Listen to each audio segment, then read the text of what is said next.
Greetings, everyone. Father Jim here. Hope you're doing well on this Tuesday, and it is the 7th day of May.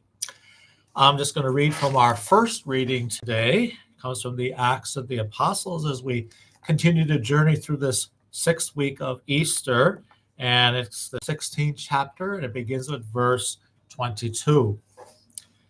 The crowd in Philippi joined in the attack on Paul and Silas, and the magistrates had them stripped and ordered them to be beaten with rods.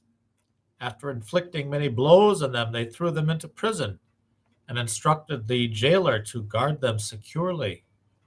When he received these instructions, he put them in the innermost cell and secured their feet to a stake. About midnight, while Paul and Silas were praying and singing hymns to God as the prisoners listened, there was suddenly such a severe earthquake that the foundations of the jail shook. All the doors flew open, and the chains of all were pulled loose. When the jailer woke up and saw the prison doors wide open, he drew his sword and was about to kill himself, thinking that the prisoners had escaped.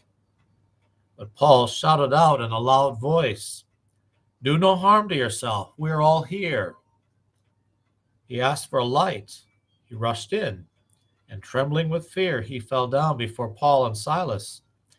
Then he brought them out and said, "Sirs, what must I do to be saved?" And they said to him, "Believe in the Lord Jesus, and you and your household will be saved." So they spoke the word of the Lord to him and to everyone in his house. He took them in at that hour of the night, bathed their wounds.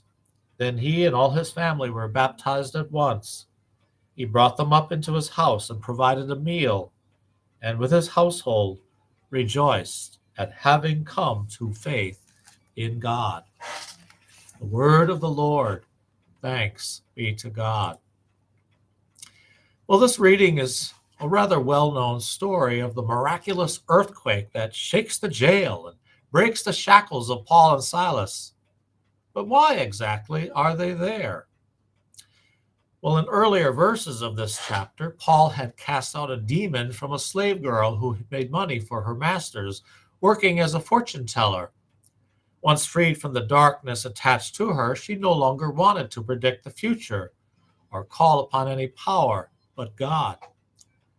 Her masters feared a financial loss, which is why Paul and Silas were beaten and imprisoned. Why didn't they leave when they had the chance after their chains were pulled loose? Because God was still working wonders through them with the conversion of their jailer.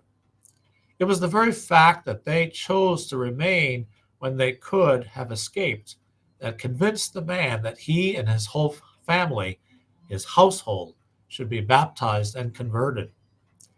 Notice that once the man is brought into the faith, he nursed the wounds of those who had been beaten and ordered that they be fed.